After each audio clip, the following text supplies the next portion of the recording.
Welcome back. It's Friday night. I just did a live. It was awkward on my part. So I'm going to make this video in hopes of actually expanding on what I was trying to talk about. It's hard for me to focus while I'm trying to read or see if people have joined a chat.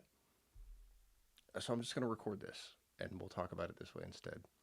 And I'll try live again at a different time. And I'll try and focus better. Anyways, welcome back, y'all. It's Friday night. I don't have anything going on. I've had this thought that has been following me all day, and honestly for years. So we're going to talk about it, or I'm going to talk about it, and let me know in the comments down there if this is helpful or if you guys agree with this perspective at all. And I'm going to actually start off by saying I'm going to talk about this in the a traditional aspect of a male-female relationship, or masculine and feminine roles, masculine and feminine energies, because that's what resonates with me. That's how I relate to it, and we all kind of have that within us, male and female energies, roles, emotions. There's a dynamic to us where we carry both sides. Anyways, without getting too far into that. Anyways, okay. This all starts with me in a grocery store a couple years ago, and I see a couple that's wearing a t-shirt set that says on the female shirt, "I'll keep him wild," and on the male shirt it said, "I'll keep her safe." And at the time I laughed at that. I kind of scoffed at it because I was a cynic. At the time in my life then, I was a cynic and I was a smartass. I'm still a smartass. I gotta take that back. I didn't stop being a smartass. I just have a different perspective on things. But as a cynic, I saw that shirt combination and I laughed at it. But for some reason, the messages stuck with me. And I mean, really stuck with me to the point that I've thought about them on and off for years. And more recently, I've started to explore the dynamic of how that actually applies to a relationship, or, in my mind, a divine partnership. People who really unconditionally love each other and are willing to allow themselves to be wild and explore their own soul, their own spirit, their own emotions, their own self, while providing protection, safety for the other person within that relationship, because that's really what a divine couple does, right? The masculine energy provides this safe space where the feminine energy can lower some of her guard. She doesn't need to be that strong, independent woman in every facet of her life while she's in the company of a true partner that provides some of that safety for her. Can she do it for herself? Absolutely. But having a partner that is there to protect her spiritually, protect her on a soul and emotional level, and in the physical 3D world we exist in, that is a beautiful partnership, right? And while he's providing that for her, a true, in tune with herself, nurturing feminine role or feminine woman provides this wild connection with his inner emotions, with his soul, with his spirituality, and with his own self. She'll keep you wild in the 3D, pushing you to explore and to do more for yourself, for each other. And you're keeping her safe in that same space, right? I think that's a really cute shirt combination. The cynic me that saw it 5 years ago or 6 years ago laughed at it. Hell, I might make a shirt that says that. I'm single though, so it'd have to be one shirt that says both. That doesn't really work, does it? Anyways, I think that's a really beautiful dynamic. First off, I think that's a beautiful dynamic that, like, when you have a connection with somebody that you really, truly, unconditionally love, you're going to go out and you're going to do comfortable things like that. Like, you're cool sporting a shirt that matches your partner's shirt because you don't give a fuck what somebody else says. Excuse my language. And I think that that's a beautiful part of a comfortability and vulnerability with yourself as a man. You allow yourself to be vulnerable in your own emotions with the person that you're with, comfortable with that, and then as a result, you're a more confident man. You're a more confident partner. You step more into your actual strength of self because you see that person for who they are. You provide them that sight and that protection. And they, in turn, actually do that for you by showing you parts of yourself that you may have been hiding. That's a beautiful dynamic. We should all kind of look at relationships like that, right? We should treat them like that. She'll keep you wild. You'll keep her safe. Or he'll keep you safe. Word it however works for you. I think that's really cool. I'm also a romantic sap. That's one of the other things I stressed. As a guy, at a younger age in my life, not going to say how old I am, but at a younger age in my life, as a guy, I used to think that being romantic, being a romanticist, was like a weakness. But it's not, is it? The more comfortable I got with being that romantic person, allowing myself to appreciate things like wanting to buy roses, wanting to write poems for somebody. That puts me in touch with an emotional side of myself that a lot of men aren't comfortable with because we're told we shouldn't be in tune with that thing, that we should shut those things down and we should box them up. That's not being yourself.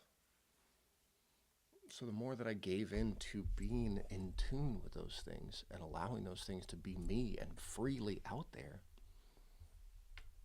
the more I became comfortable in my own skin. And I think that allows me to be a protector of my own space, my own self, because that confidence just becomes something that I'm not worried about what somebody else thinks of me because I'm trying to be something they want me to be. Why would I worry about that? If I'm being myself, I don't have to give a fuck. Again, pardon my language, but people walk around with this big ego, especially guys, talking about how they don't give a shit. Yeah, you don't give a shit if you're doing things that are hurtful and you're trying to protect yourself so that you feel safe because you don't have to feel vulnerable. But what are you accomplishing? All you're doing is you're walling off all these parts of yourself and you're putting up this facade of strength that's actually built on deceiving yourself, right? You're not actually living in all the strengths that you really have. Your emotional intelligence, not just knowing that you have those emotions, but allowing yourself to feel them and regulate them so that they don't get out of control. That's emotional intelligence. Not allowing those things to dictate your life, control your situations, and sway your decisions. My chair sucks right now. Sorry. Emotional intelligence as a guy means you have to be comfortable with those emotions. When you start to feel them, you don't shut them down. You don't hide them away. And when I say those emotions, I mean the ones that guys typically hide from. Love, sadness, or at least that we sure as hell hide showing them. Why? Or when we feel them, we don't allow ourselves to freely feel them without judging ourselves, calling ourselves weak for having felt it, perceiving that somebody would see us as weak for having felt those things. That's not a reality. Those things are all in our imagination.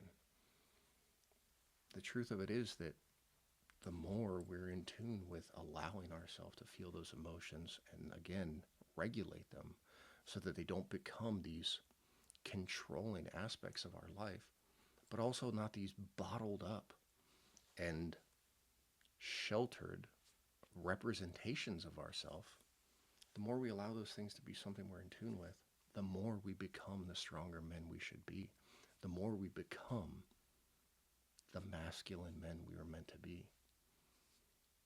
Being the alpha male, like chest out, like that's a fallacy. That's some people's representation of it, and sure, that's how they see it. Okay, fine. Can you physically look like that while also being emotionally intelligent and in tune with those things, in touch with your feminine side? Yeah, that's what an actual masculine male is, right? He's a little bit of everything, the feminine and the masculine. You can't have the feminine without your own emotions. So when you're saying that you're just not giving a shit, or that you don't give a fuck about what people think, again, pardon my language, I really try not to swear these days. But when you're saying that, are you really genuinely living in that because you operate confidently, honestly, and authentically as yourself? Or are you saying that because you're trying to protect yourself from guilt, grief, sadness, love, fear? You know, I mean, these are all things that men hide behind. Or things that they enjoy, like maybe a guilty pleasure of like their favorite movie. Maybe their favorite movie is something they think they'd be ashamed of if somebody else knew. Mine is Sleepless in Seattle. That's it. It's like my all-time favorite movie. It is the best movie I think I've ever seen. I love it. I'm a romantic sap. I'm okay with that. I also realized I just stood on a soapbox for a second there. Regardless. And all that came from talking about the beautiful dynamic of a couple that's comfortable with each other to the point that they'd wear cute matching shirts like that. But that is cool. I mean, how often do you think people actually get to connect with somebody on that level and genuinely mean it? I mean, sure, it happens, but like without bickering, without somebody like getting guilted into it. I don't know. I hope it happens more than I think. I hope that more people are out there getting to feel those genuine, authentic connections of having a partner that's willing to do something like that because they love them. Because that's what we should be doing, right?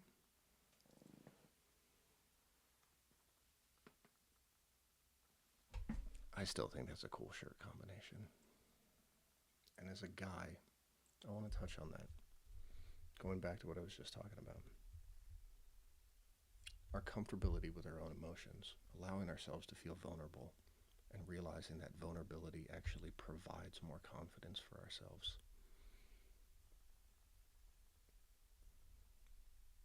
It's a pathway to your best self, a stronger self, a more self-aware self. And that version of you that's comfortable in that range of yourself gives yourself your best self to your partner. And if you're single, you're not with somebody, that version of yourself attracts a really good partner, a really genuine connection, somebody that will authentically see you and connect with you as their authentic self if they're working in the same zones for themselves. And if they're not, you'll see that. And you won't pursue it, or you won't settle with it, you won't entertain it. Because you know you don't have to.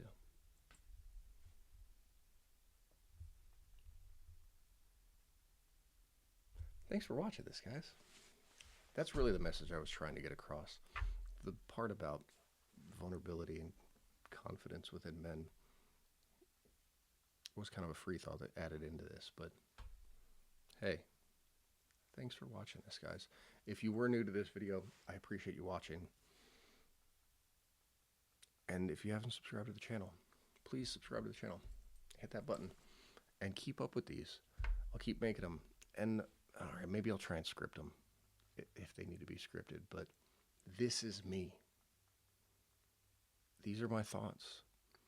And some of these perspectives I think might help some of you guys. And if they do, leave me a comment. Let me know down there. I'm terrible at pointing at this thing. Thanks for watching, guys. I love you. Have a good night. Bye.